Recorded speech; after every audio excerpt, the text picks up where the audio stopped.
देखो हम लोगों ने एचसीएफ की वर्ड प्रॉब्लम्स डिस्कस कर ली थी। ये एक टॉपिक अपना रहता था जिसमें एलसीएम की वर्ड प्रॉब्लम्स डिस्कस करनी थी। वैसे देखो मैंने तुम्हें एक हिंट दी थी जब एचसीएफ के क्वेश्चंस हम सॉल्व कर रहे थे कि अगर डाटा जो गिवन है उससे बड़ा आपका आंसर नहीं पॉसिबल है तो उस केस में आप क्या निकालते हो, एचसीएफ निकालते हो। अब जो आज मैं 3 क्वेश्चन तुम्हें कराऊं ना, तुम्हें सिर्फ अपने आप पता चल जाएगा कि जो डाटा है उससे ज्यादा आंसर मिलेगा तुम्हें। जैसे अभी यहाँ क्या डाटा दे रखा है, सपोज एक क्वेश्चन आपको दे रखा है, there is a circular path around a sports field, मतलब एक स्पोर्ट्स फील्ड है, ठीक है, उसके बाहर क्या है, एक सर्कुलर पाथ है। प्रिया takes 18 minute to drive 1 round of the field, मतलब मान लो प्रिया ने यहाँ से भागना शुरू किया है, ठीक है, वो जा रही है यहाँ तक, दोबारा पहुंचने में उसको कितना टाइम लग रहा है, 18 मिनट, ठीक है। सेम एक और बच्चा है, उसका क्या नाम है, रविश, वो भी इसी पॉइंट से मूव करना स्टार्ट करता है, ठीक है, इसी पॉइंट से मूव करना स्टार्ट करता है, बट उसकी स्पीड थोड़ी ज्यादा है तो वो क्या कर लेगा, इस ट्रैक को 12 मिनट में कवर कर लेगा। प्रिया उसको कितने में कर रही थी, 18 मिनट में, रविश उसको कितने में कर लेगा, 12 मिनट में। तो बोल रहे suppose they both start at the same point, हम मान के चलें कि सेम पॉइंट से स्टार्ट हो रहे हैं, and at the same time and go in the same direction, मतलब ऐसा नहीं है कि प्रिया इधर चलेगी और रविश इधर चला गया, वो दोनों क्या कर रहे हैं, अगर इधर से जाएंगे तो दोनों इधर से जाएंगे, डायरेक्शन क्या है, मतलब सेम। क्या कह रहा है आपको निकालना कि after how many minute will they meet again, ठीक है। ऑब्वियसली बात है, देखो एक तो स्लो चल रहा है और एक फास्ट चल रहा है, तो फास्ट वाला घूम के दूसरा राउंड पकड़ेगा या तीसरा पकड़ेगा तो पक्के से उसको मिलेगा, मतलब प्रिया को मिलेगा वो, ठीक है। सेम स्पीड होती तो साथ साथ ही भागते, एक कम है एक ज्यादा है तो एक दो रोटेशन के बाद वो दोबारा उसको मिलेगा। तो हमें वही निकालना है कि कितने टाइम बाद वो दोबारा आपस में क्या करेंगे, मिलेंगे। अब देखो यहाँ हिंट क्या है, हिंट ये है, एचसीएफ के लिए तो मैंने हिंट क्या दी थी, डाटा गिवन है 18 मिनट है और एक क्या कर रहा है 12 मिनट में, ठीक है, 18 मिनट और 12 मिनट। एचसीएफ के लिए तो हमने ये देखा था कि जो हमारा आंसर आएगा वो डाटा से छोटा आएगा, ठीक है, मतलब वहां हम ये चेक कर रहे थे कि डाटा से बड़ा हमारा आंसर हो नहीं सकता तो छोटा ही होगा, तो दैट मीन्स मुझे एचसीएफ निकालना है। यहाँ हम छोटा ले सकते हैं क्या, अगर मान लो मैंने 10 मिनट्स ले लिया, एक बात बताओ 10 मिनट में क्या ये दोनों बंदे मिल जाएंगे आपस में, भाई प्रिया और रविश दोनों ने भागना स्टार्ट कर दिया, ठीक है, रविश तेज भाग रहे हैं, भागते भागते भागते भागते 10 मिनट में मान लो वो यहाँ पहुंच गया, ठीक है, उस टाइम प्रिया कहाँ पहुंची होगी, प्रिया कहीं पीछे ही होगी, उससे तो फास्ट ही दौड़ रही है, ठीक है। तो क्या ये मिल गए क्या, दूर दूर है। इसी तरीके से तुम 12 मिनट ले लो तो तुम्हें ऐसा फील हो रहा है कि मिलेंगे रास्ते में, 12 मिनट अगर तुम लोगे तो एक बात बताओ, 12 मिनट में तो प्रिया ने क्या कर दिया, रविश ने पूरा चक्कर ही कंप्लीट कर लिया, ठीक है, रविश यहाँ से चलता गया 12 मिनट में पहुंच गया यहाँ पर, रविश यहाँ पहुंच चुका है 12 मिनट में।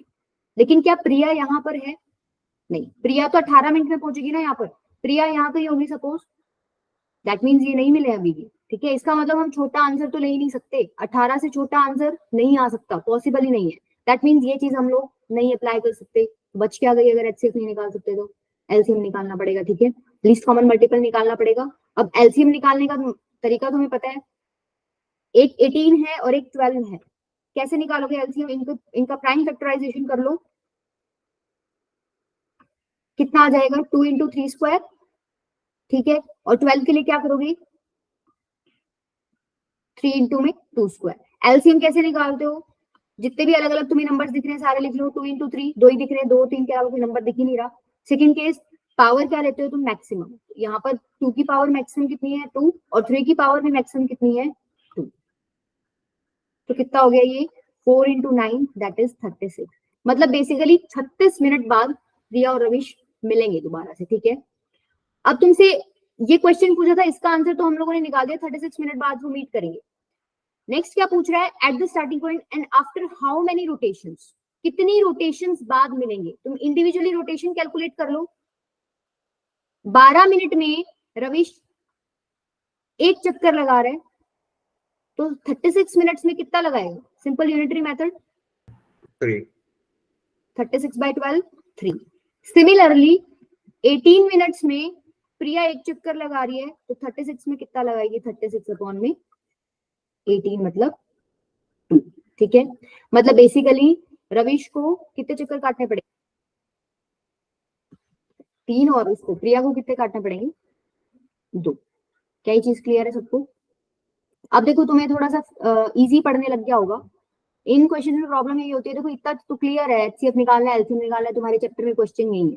पेपर में आएगा, तुम बैठोगे वहां पर, प्रॉब्लम सिर्फ यही हो सकती है कि तुम कंफ्यूज हो जाओगे भाई एचसीएफ से करूँ या एलसीएम से करूँ। एचसीएफ के लिए चेक कर लेना डाटा से, अगर छोटा ही आंसर तुम्हें पता है पॉसिबल है, बड़ा पॉसिबल नहीं है, तो आंसर में क्या आ जाएगा, पक्के से एचसीएफ ही निकालना होगा। लेकिन अगर तुम्हारा आंसर डाटा से ज्यादा आ रहा है, ठीक है, ज्यादा ही लेना पड़ेगा तुम्हें, कम में चल नहीं रहा तुम्हारा काम, तो ज्यादा में तुम्हें क्या निकालना पड़ेगा, एलसीएम। ठीक है, क्लियर है? पहचान लोगे अब एलसीएम Yes, किसमें ma'am. निकालना है, एचसीएफ निकालना है। चलो नेक्स्ट Yes, करो। ma'am.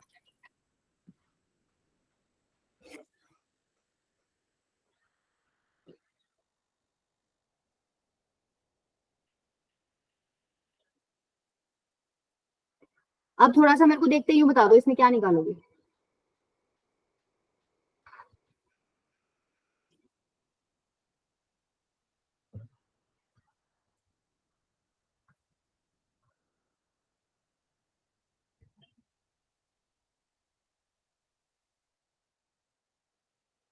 ये क्या कह रहा है? हाँ मोहम्मद बेटा बोलो। Ma'am, what's the word after in the third line? Library so that they. Can be Okay, can be. Distributed Okay. Equally among student.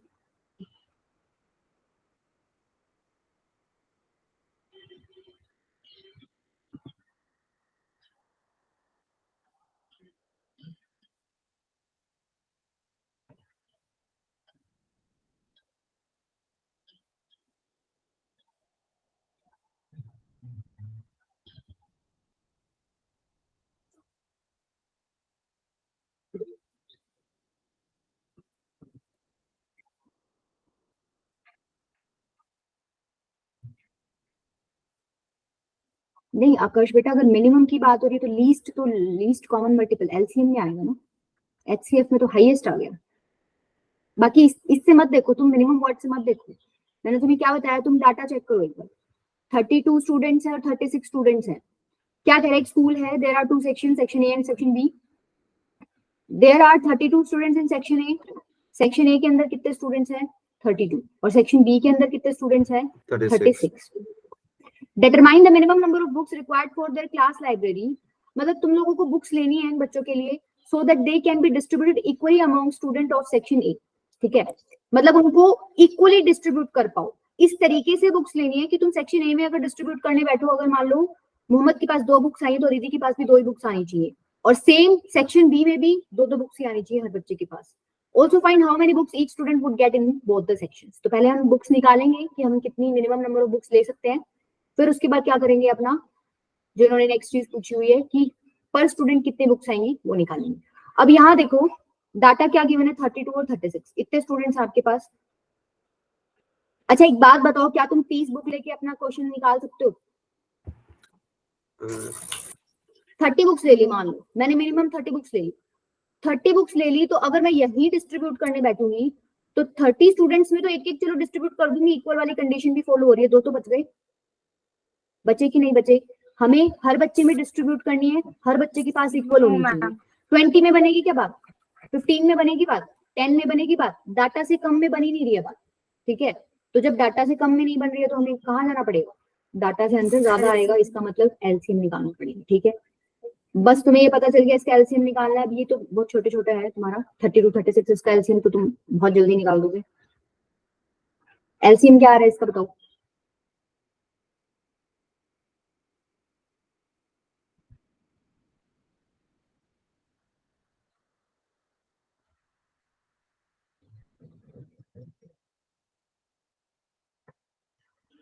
Prime factor, अरे इसको तो ओरली भी कर सकते हो तुम। 32 क्या होता है, 2 की पावर 5 याद होना चाहिए तुम्हें, ये 32 2 की पावर 5 होता है। 36 क्या होता है, 9 4 36। ठीक है, इसको तुम क्या लिख सकते हो, 3 का स्क्वायर और 2 का स्क्वायर। अब देख लो एलसीएम में क्या करते हो, सब अलग अलग लिख लो जो भी तुम्हें नंबर दिख रहे हैं। एक तो 3 दिख रहा है, एक 2 दिख रहा है, तो 2 इंटू 3।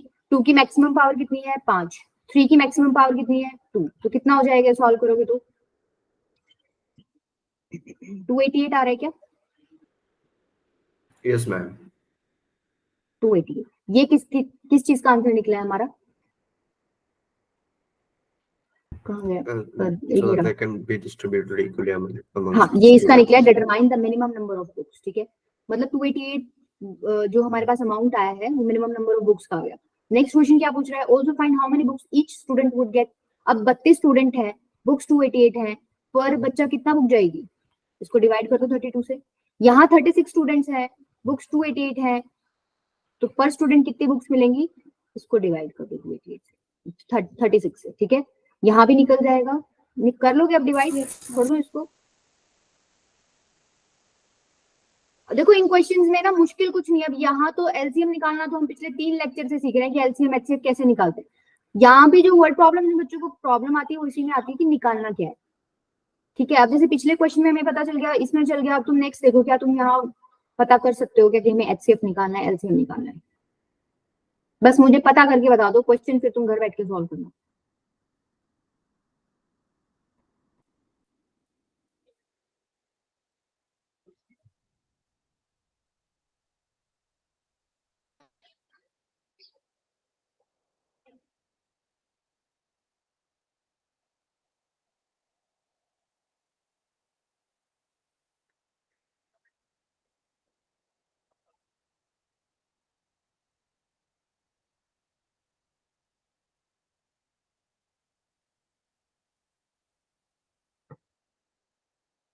इसका मतलब समझ आ रहा है कि सबको कंप्लीट स्टेप्स मतलब क्या कहना चाह रहा है? अगर मान लो मैं इस आदमी को पढ़ लूं, ये क्या कह रहा है, ये चल रहा है, ठीक है। मान लो ये वो आदमी है, ठीक है, ये चल रहा है, इसने एक स्टेप रखा, इसका एक स्टेप कितने सेंटीमीटर का है? 40 सेंटीमीटर का। तो आपको डिस्टेंस कैलकुलेट करना है। मतलब इसने क्या बोला, what is the minimum distance each should walk so that each can cover the same distance in complete step. मैं सिर्फ इस वर्ड का मतलब समझा रही हूँ, कंप्लीट स्टेप का मतलब क्या है। मान लो 200 सेंटीमीटर आपका डिस्टेंस है, तो इसको कितने स्टेप्स चलना पड़ेगा 200 सेंटीमीटर को कंप्लीट करने के लिए? 5 स्टेप्स। 5 steps. 5 स्टेप भाई, 40 सेंटीमीटर यहाँ चल लिया, फिर एक स्टेप लेगा 40 40 40, ही 5 बार चलेगा ऐसे, ठीक है। तो क्या स्टेप्स में कंप्लीट हो गया डिस्टेंस? 40 40 सेंटीमीटर के स्टेप्स में आपने पूरा डिस्टेंस कंप्लीट कर दिया। अब कल को ये बोल दे 195 सेंटीमीटर चलाओ भाई इसको, क्या ये इन 40 40 सेंटीमीटर में इस डिस्टेंस को कंप्लीट स्टेप्स में कंप्लीट कर पाएगा? क्या तुम 195 को एग्जैक्टली 40 से डिवाइड कर सकते हो?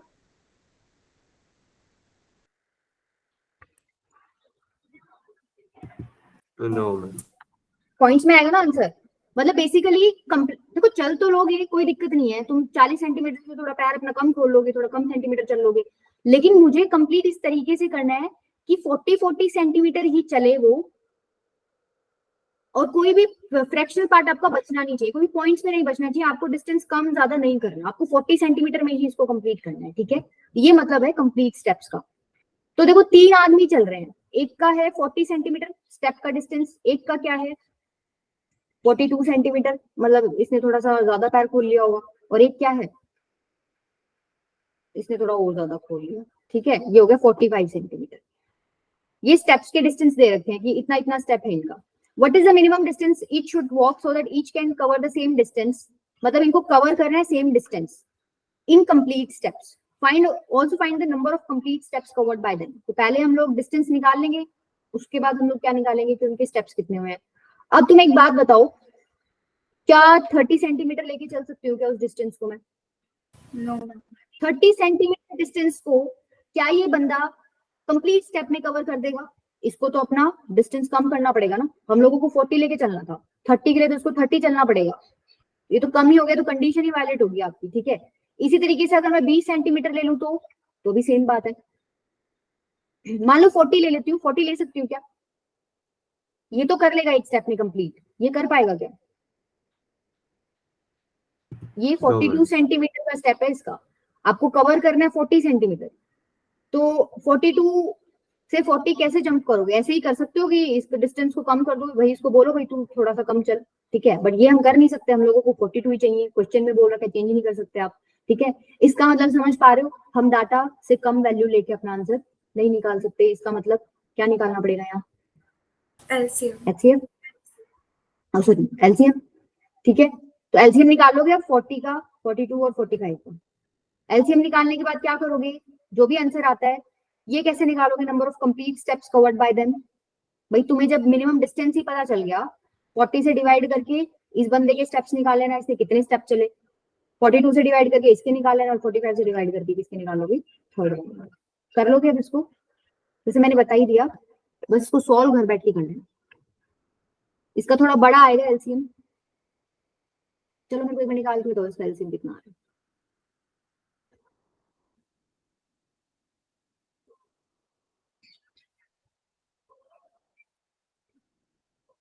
40 को क्या लिख सकते हो, 10 इंटू 4, 10 को लिख सकते हो 2 इंटू 5, और ये हो गया 2 का स्क्वायर, तो ओवरऑल हो गया 2 क्यूब इंटू 5। ऐसे कर लिया करो इसको, ठीक है। 42 को लिख सकते हो 6 7 सा 42, 6 को लिख सकते हो 2 इंटू 3 और एक 7 है। 45 को क्या लिख सकते हो 9 इंटू 5, ये हो गया 5 इंटू 3 स्क्वायर। तो देखो ये कर लिया मैंने इसका प्राइम फैक्टराइजेशन। एलसीएम क्या हो जाएगा, क्या क्या अलग अलग दिख रहा है तुम्हें यहाँ पर, कैसे कैसे नंबर्स हैं, एक तो 2 दिख रहा है, और क्या दिख रहा है, 3 दिख रहा है, 5 दिख रहा है, 7 दिख रहा है, इसके अलावा कुछ दिख रहा है इन तीनों में, नहीं है। मैक्सिमम पावर्स पकड़ लो, 2 की मैक्सिमम पावर कितनी है 3, 3 की मैक्सिमम पावर कितनी है 2, 5 की मैक्सिमम पावर 1 और 7 की मैक्सिमम पावर 1, इन सबको मल्टीप्लाई करो, वो तुम्हारा क्या हो जाएगा एलसीएम। क्लियर है, Yes, ma'am. कर लोगे। अब तुम्हें प्रॉब्लम नहीं आनी चाहिए इसमें कि एचसीएफ निकालना है एलसीएम निकालना है। चलें आगे, एक कॉन्सेप्ट और है छोटा सा, देखो नेक्स्ट क्या है। ऐसा क्वेश्चन हम एचसीएफ में भी कर चुके हैं, बट ये एलसीएम का है। The smallest number which when divided by this this and this leaves a remainder 11 in each case. कहना क्या चाह रहा है, एक नंबर है, स्मॉलेस्ट छोड़ दो एक बार, एक नंबर है 17 को मैंने, सॉरी उस नंबर को मैंने 17 से डिवाइड किया है, यही मतलब है इस बात का। A number which when divided bye 17 कितना रिमाइंडर छोड़ रहा है 11। सिमिलरली वही नंबर को अगर मैं 23 से डिवाइड करती हूँ तो भी कितना रिमाइंडर छोड़ रहा है 11। अगर उसी नंबर को मैं 29 से भी डिवाइड करती हूँ तो कितना रिमाइंडर छोड़ रहा है 11। क्वेश्चन समझ आया? Yes, अच्छा ma'am. एक बात बताओ, एचसीएफ वाले कॉन्सेप्ट से क्या मैं ये लिख सकती हूँ, हम लोगों ने ये वहां डिस्कस किया था कि x माइनस 11 जो है वो पूरा पूरा डिवाइड हो जाएगा 17 से। कैसे किया ही मैंने, 7 है और इधर 2 है, 2 3 जा 6, 1 रिमाइंडर बचा, रिमाइंडर को मैंने डिविडेंड में से माइनस कर दिया, 7 माइनस 1 6। क्या ये 6 2 से पूरा पूरा डिविजिबल है? Yes, अगर ma'am. इसी से 25 से कर लूं, 3 8 जा 24, 1 बचा, इस डिविडेंड में से इस 1 को माइनस कर दूंगी तो कितना बनेगा 24। क्या वो 3 से डिविजिबल है? वही काम किया मैंने, ठीक है। यहाँ पे 7 और 25 की जगह क्या लिखा हुआ है, x लिखा हुआ है। x के अंदर से, डिविडेंड के अंदर से अगर मैंने 11 को माइनस कर दिया तो वो पक्के से इन तीनों नंबर से क्या हो जाएगा, डिवाइड हो जाएगा। इधर भी x है, इधर भी x है। क्या लिख सकती हूँ, x minus 1 sorry x minus 11 17 से डिविजिबल है, x माइनस 23 भी 17 से डिविजिबल है, 17 से नहीं सॉरी, x माइनस 11 23 से डिविजिबल, और इधर भी क्या लिख सकते हो, x माइनस 11 29 से डिविजिबल, ठीक है। अच्छा अब थोड़े दूसरे वर्डिंग्स चेंज कर रही हूँ मैं, ये तो तुम्हें पता चल गया ये तीनों से डिविजिबल है। तो x माइनस 11 तीनों से डिविजिबल है, इसका मतलब x माइनस 11 इनका मल्टीपल है। 17 23 29 x माइनस 11 के फैक्टर्स हैं,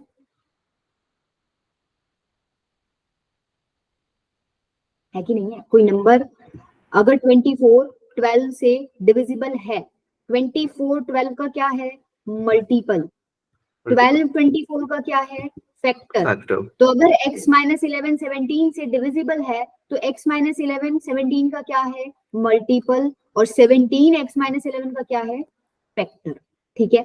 मैं ये क्यों बता रही हूँ, अब देखो हम लोगों को स्मॉलेस्ट नंबर देखना था, ठीक है, स्मॉलेस्ट नंबर देखना था, और मैंने ये बता दिया ये जो नंबर है ये इन तीनों का मल्टीपल है। तो बेसिकली मुझे स्मॉलेस्ट मल्टीपल देखना है। तो क्या यही होता है क्या एलसीएम, लीस्ट कॉमन मल्टीपल? क्या x माइनस 11 मल्टीपल एलसीएम हो जाएगा उनका 17 23 और 29 का?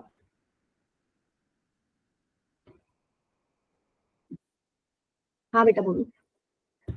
So, ma'am, the number in the denominator is always the factor of the numerator. हाँ, ऑलवेज नहीं। अब ऐसे तो कोई और फ्रैक्शन आपको लिख के दे देगा, मान लो 3/2 दे दिया, ठीक है।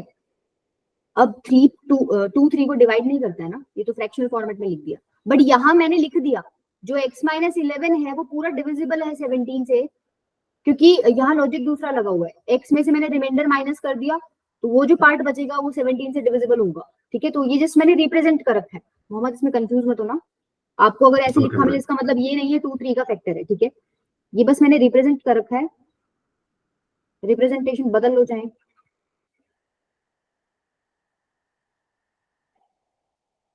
यहाँ ऐसे लिख लेना x-11 is completely divisible by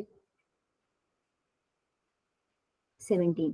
इधर लिख लेना x-11 is completely divisible by 23, और इधर लिख लेना x-11 is completely divisible by 29, ठीक है। ये नंबर तीनों से डिविजिबल है, तीनों का मल्टीपल हो गया। तीनों से डिविजिबल मतलब ये तीनों नंबर्स इसके फैक्टर्स हो गए, ठीक है। और हमें स्मॉलेस्ट ऐसा नंबर ढूंढना था। बेसिकली ये नंबर डिविजिबल भी है सबसे, और ये सबसे छोटा भी है, तो ये क्या हो जाएगा आपका एलसीएम हो जाएगा, ठीक है। लीस्ट कॉमन मल्टीपल, क्लियर है ये चीज। Least common multiple Yes, of ma'am. 17, 23 and 29 ही क्या होगा आपका x-11। अब 17, 23, 29 का एलसीएम निकालना है। यहाँ पर एक और कॉन्सेप्ट आपका यूज होगा जो हमने लास्ट क्लास में पढ़ा था। ये कैसे नंबर्स हैं, इनमें कुछ कॉमन दिख रहा है क्या तुम्हें? हाँ बोलो बेटा। They are prime numbers. नहीं, हाँ प्राइम तो ठीक है, बट अगर मैं तीनों को इकट्ठा पूछूं, तीनों कैसे नंबर्स हैं, कोई लिंक बन रहा है क्या? कोप्राइम है ये? कोप्राइम मतलब इनमें कोई फैक्टर 1 के अलावा कॉमन नहीं है।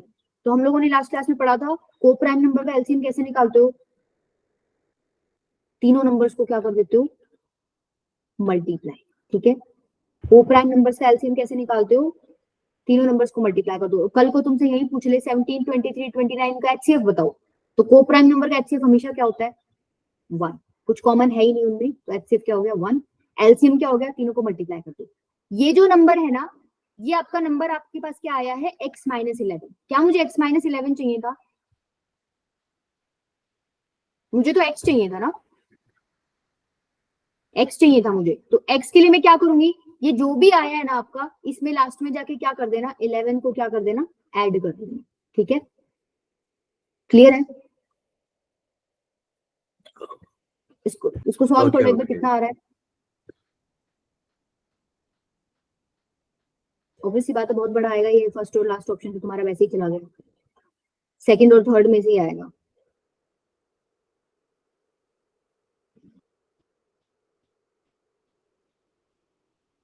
अच्छा एक और चीज, पूरा मल्टीप्लाई करने की बजाय अगर मान लो ऐसे ऑप्शन ही तुम्हें टिक करने हैं, ध्यान से देखो, पूरा मत मल्टीप्लाई करो।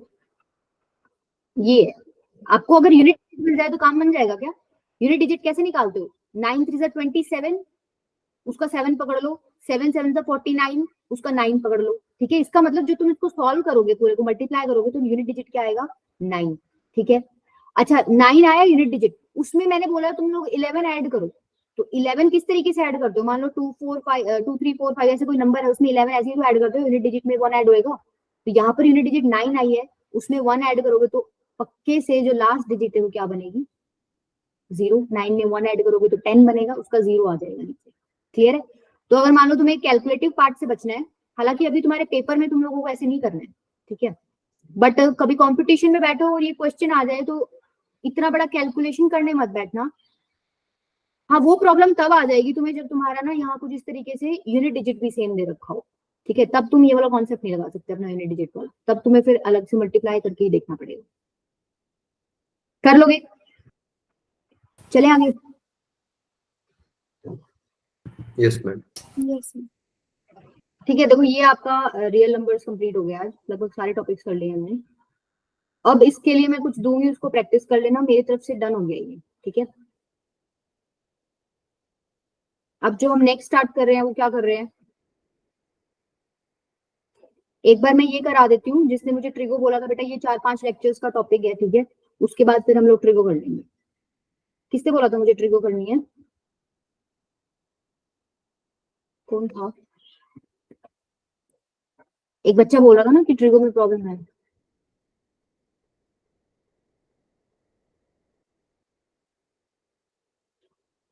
अच्छा मुकेश ने बोला था, ठीक है। देखो पॉलिनोमियल्स आता है तुम लोगों को? Yes, ma'am. बड़ा सवाल। पॉलिनोमियल स्टार्ट करने से पहले कुछ कुछ चीजें आपको पता होनी चाहिए। क्या क्या? एक तो आपको पता होना चाहिए वेरिएबल क्या होता है। क्या होता है वेरिएबल? फिर आपको पता होना चाहिए कांस्टेंट क्या होता है। फिर आपको पता होना चाहिए अलजेब्रिक एक्सप्रेशन क्या होती है। फिर आपको क्या पता होना चाहिए पॉलिनोमियल होता क्या है, ठीक है। उसके बाद आपको क्या पता होना चाहिए डिग्री ऑफ पॉलिनोमियल। बताओ, चलो तुम ही बताओ एक बार, वेरिएबल क्या होगा? What is variable? वेरिएबल किसको कहते हैं? देखो नाम में ही छुपा हुआ है।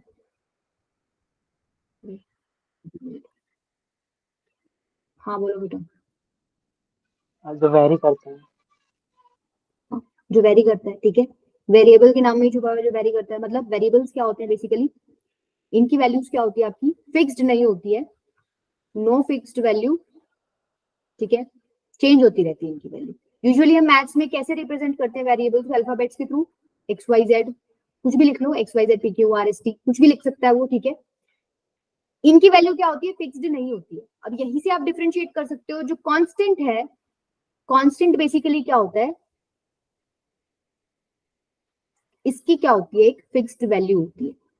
भाई अगर कोई 2 लिख देगा स्क्रीन पे तो कोई बोलेगा क्या आके कि 2 नहीं है ये 3 है? ऐसा बोल सकते हैं, ऐसे बोल देते हैं, बट कोई तुम बोलोगे क्या ये आके 3 है ये 2 नहीं है? No, ma'am. ठीक है। बेसिकली क्या है, इसकी वैल्यू फिक्स्ड है। जितने भी नंबर्स हैं, ठीक है, इन सबकी वैल्यूज क्या है? फिक्स्ड है। इनको आप क्या बोलते हो? कांस्टेंट बोलते हो। अच्छा यहां से एक चीज और निकल के आती है भाई, टर्म्स क्या होती हैं? टर्म क्या होती है? टर्म्स बेसिकली, टर्म्स में क्या क्या हो सकता है? वेरिएबल्स हो सकते हैं, कांस्टेंट्स हो सकते हैं आपके, और वेरिएबल और कांस्टेंट दोनों भी हो सकते हैं। कहना क्या चाह रही हूँ, अगर मान लो किसी ने ऐसे लिख दिया x खाली, तो ये टर्म है, ठीक है। अगर किसी ने 2x लिख दिया तो ये भी टर्म है। अगर किसी ने 4x स्क्वायर लिख दिया तो ये भी टर्म है क्या?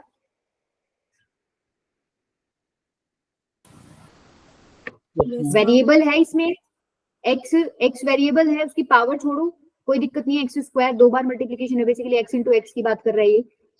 और एक कांस्टेंट है, ठीक है। इसी तरीके से √3x लिख दिया, क्या ये भी टर्म है? Yes, ma'am. टर्म है, कोई दिक्कत नहीं है। कांस्टेंट और वेरिएबल्स दोनों का कॉम्बिनेशन है, ठीक है। इन्हीं टर्म्स को उठा के आप क्या करो, एडिशन और सब्ट्रैक्शन के साथ कंबाइन कर दो, ठीक है। मतलब बेसिकली अगर मान लो मैं यहीं से 2 टर्म्स उठा रही हूँ, एक तो मैंने ये उठा लिया और एक मैंने ये उठा लिया, 4x स्क्वायर और x को मैंने प्लस के साइन से जोड़ दिया, यही आपकी क्या हो जाएगी? अलजेब्रिक एक्सप्रेशन, ठीक है। बेसिकली टर्म्स को ऑपरेशंस के थ्रू जोड़ कर लिख दो, वही आपकी क्या है? Algebraic expression. अब इसमें प्रॉब्लम क्या आती है? प्रॉब्लम ये आती है, कोई तुमसे अब ये पूछ ले कि ये पॉलिनोमियल भी है क्या?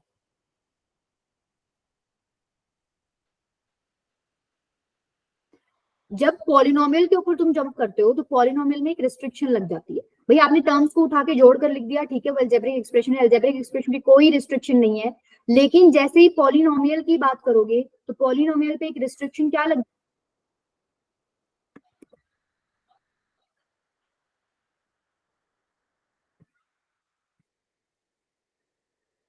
पॉलिनोमियल पे एक रिस्ट्रिक्शन क्या लग जाती है बताओ? जो ये पावर है, जो ये एक्सपोनेंट लिखा हुआ है तुम्हारा, ये कैसे होने चाहिए? होल नंबर्स होने चाहिए, ठीक है। अगर तुम लोगों को इस तरीके से लिखा मिल जाए तो क्या ये पॉलिनोमियल है?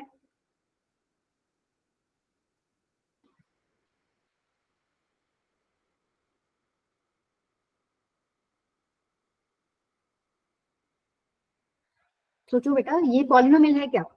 अरे ये अलजेब्रिक एक्सप्रेशन है क्या? अलजेब्रिक एक्सप्रेशन में मैंने क्या कहा था? एक टर्म दूसरी टर्म उठा के प्लस माइनस से जोड़ दो, भाई एक टर्म ये है, एक्स स्क्वायर एक टर्म है, कोई दिक्कत नहीं है, एक्स की पावर -1 भी एक टर्म है, क्या दिक्कत है? इनको जोड़ रखा है, एल्जेब्रिक एक्सप्रेशन तो है, कोई समस्या नहीं है। पॉलिनोमियल में क्या दिक्कत आ गई? ये जो पावर है ये क्या है? -1। ये क्या है? Whole number नेगेटिव नहीं है। पावर है, होल नंबर नहीं है। ठीक है, अच्छा होल नंबर से अगर होल नंबर को एक नाम और देना हो तो क्या हम इस तरह से भी लिख सकते हैं? Non negative integers. Non negative integers क्या होते हैं? 0 1 2 अप टू इंफिनिटी, और यही तुम्हारे क्या होते हैं? Whole numbers. तो कहीं कहीं तुम्हें ये भी लिखा मिल सकता है कि पावर कैसी होनी चाहिए? नॉन नेगेटिव इंटीजर्स होनी चाहिए। कंफ्यूज मत होना, एक ही बात है, होल नंबर और नॉन नेगेटिव इंटीजर्स सेम बात है। क्लियर है? ठीक है, कुछ एग्जांपल्स लिखने मेरे को बताना, इनमें से कौन सा अलजेब्रिक एक्सप्रेशन है, कौन सा पॉलिनोमियल है, क्या कुछ है बताओ। -3xy² + 2x -3y √3x + y² + x की पावर -1, और लास्ट हो गया x + 1/x + 2x² -1। बताओ जो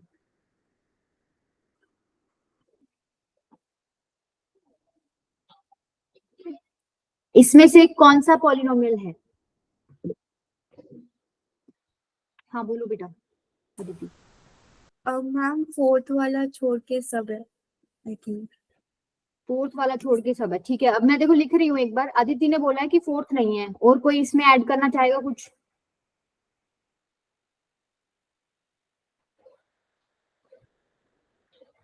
अरे थोड़ा तो कंट्रीब्यूशन दो अपना, कुछ भी ऐड नहीं करना चाहोगे? हाँ ना, कुछ भी नहीं, नील है। अच्छा ठीक है, पहला है, पहले में तो कोई दिक्कत नहीं है मुझे लगता।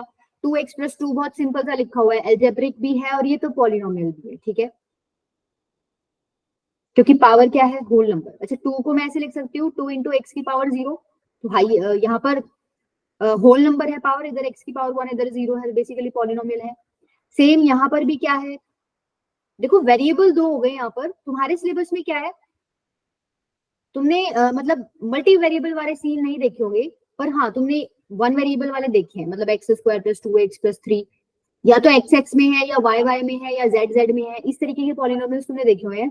बट पॉलिनोमियल सिर्फ यही नहीं होते हैं, पॉलिनोमियल्स ऐसे भी होते हैं जिसमें मोर देन वन वेरिएबल आपका यूज हो रखा हो। ठीक है, यहाँ पर देखो एक x यूज हो रखा है, एक y यूज हो रखा है, कोई दिक्कत नहीं है, ये एल्जेब्रिक भी, एल्जेब्रिक एक्सप्रेशन भी है और पॉलिनोमियल भी है। थर्ड में क्या है? थर्ड में तुम लोग ये देख के घबरा जाते हो भी एक्स वाई दोनों लिखे हुए, कोई दिक्कत नहीं है, ये भी पॉलिनोमियल है। बस जो पावर है ना आपकी, पावर कैसी होनी चाहिए? होल नंबर होनी चाहिए। और जब more than one variable use हो जाता है तो यहाँ पे पावर कैसे देखोगे? इसकी 1 है, इसकी 2 है, टोटल पावर कितनी होगी?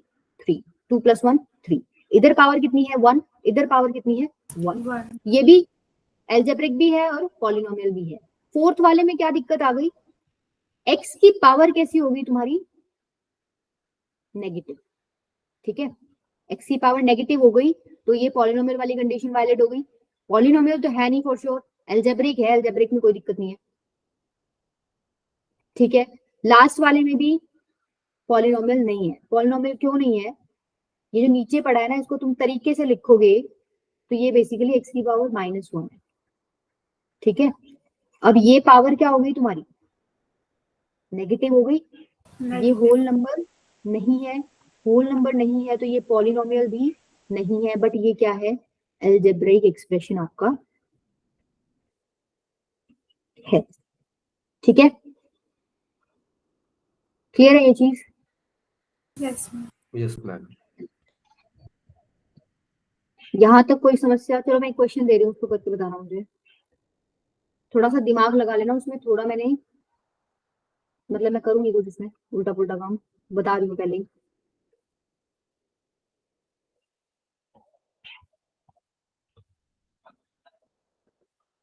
चलो -6 छोड़ दो इसमें।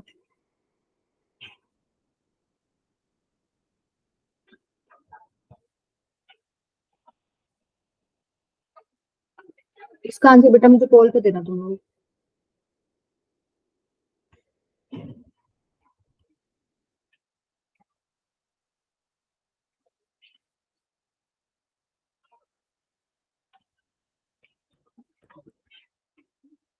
ये ए ऑप्शन है, ठीक है, ये बी है, ये सी है और ये डी है।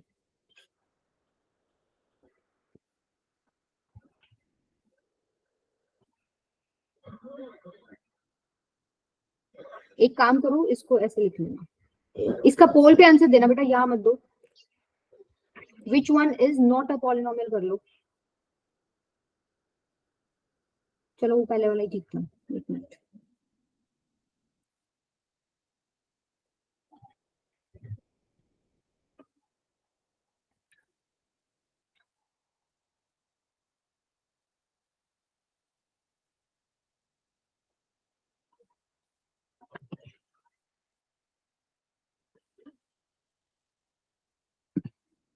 देख लो एक बार तुम्हारा कौन सा आंसर आ रहा है। पोल लॉन्च कर रही हूँ।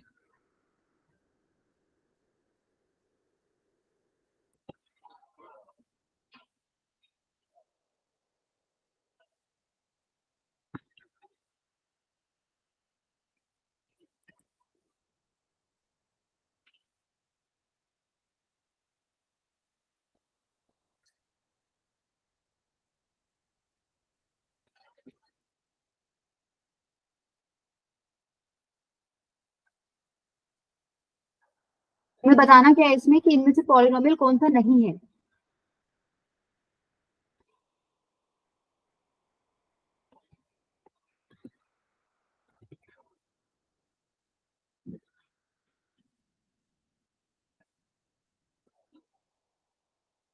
किसने हैंड रेज किया?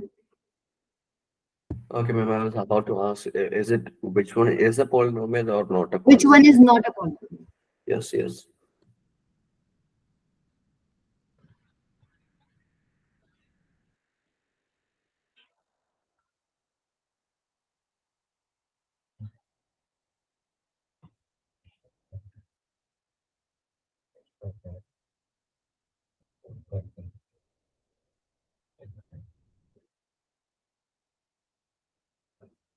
देखो तुम लोग क्या करते हो ना कि तुम्हें कुछ गंदा सा दिख जाता है ना लिखा हुआ, तो तुम्हारे दिमाग में हो जाता है ये गड़बड़ है, यहाँ खराब लिखा हुआ है, और फिर वही टिक लग जाता है, राइट। अब जिन बच्चों ने फोर्थ ऑप्शन दिया है ना, उनके दिमाग में यही आया था बहुत गंदा लिखा हुआ है, यही आया था। कहाँ नीचे रूट एक्स लिखा हुआ है, कहाँ ऊपर एक्स की पावर 3/2 लिखा हुआ है, ये तो हो ही नहीं सकता पॉलिनोमियल, राइट। यही आया था। वो ना तुम लोगों को ऐसे ही परेशान करेगा, ठीक है। वो डायरेक्टली तो इतना सुंदर तो लिखेगा ही नहीं कि तुम लोगों को देखते ही पता चल जाए ये पॉलिनोमियल है। इसका आंसर ना सी ऑप्शन है। जिसने सी दिया वो ठीक है, ये सी तो हम लोगों ने अभी जिसने भी डी दिया बेटा, सी अभी पीछे डिस्कस किया था हमने कि इसको मैं कैसे लिख सकती हूँ। एक्स स्क्वायर प्लस 5 एक्स की पावर -2 + 1, ये ऊपर जाएगा तो पावर नेगेटिव हो जाएगी, ये पावर क्या होगी तुम्हारी, नेगेटिव। ये तो पॉलिनोमियल है ही नहीं, ठीक है। तो जब मैंने क्वेश्चन दिया तुम्हारा दिमाग क्या चलना चाहिए था, भाई थर्ड वाला तो है ही नहीं, चलो डी वाला तुम्हें पता ही नहीं है कि है कि नहीं है। मैम ने बोला नहीं मल्टी करेक्ट है, ऑप्शन एक ही करेक्ट है, सी मेरा गलत आ रहा है, तो ऑब्वियस सी बात है आंसर तो सी ही आना चाहिए, राइट। इतना भी आ जाए ना तो तुम्हारा बन जाएगा क्वेश्चन, बेशक तुम्हें आइडिया ना हो कि फोर्थ को सॉल्व कैसे करना है। समझ आई बात? अभी तक तो मैंने सॉल्व करके देखा ही नहीं है डी, बट मुझे इतना पता चल गया सी तो है नहीं, आंसर एक ही था, तो आंसर सी ही होगा, ठीक है। ये तो पॉलिनोमियल है, इसमें कोई दिक्कत नहीं है। ये भी, अच्छा ये भी नहीं है क्या पॉलिनोमियल? अच्छा ये तो मल्टी कैरेक्टर ही हो गया फिर। तुम लोगों ने बी में बी दिया है किसी ने?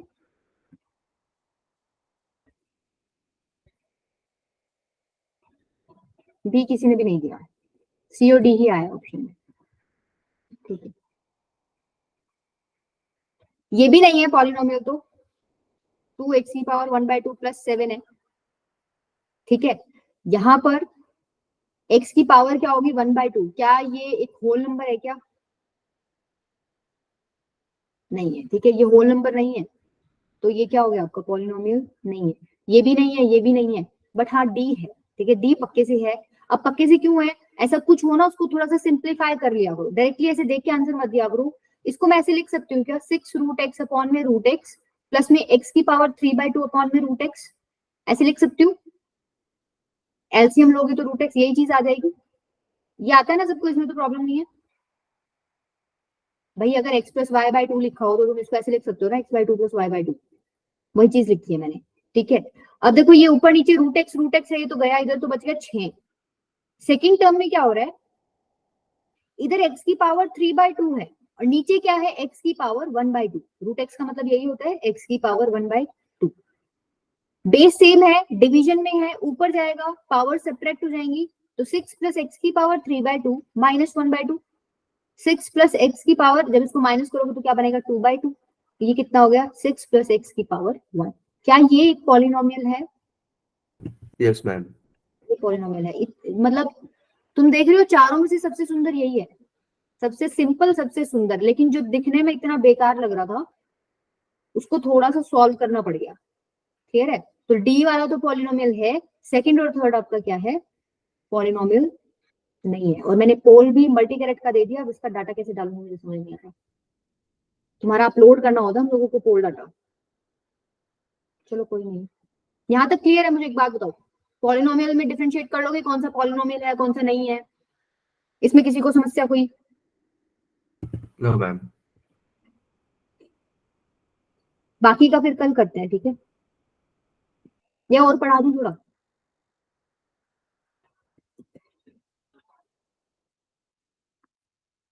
किसी का जवाब नहीं आया, कल ही करते हैं फिर।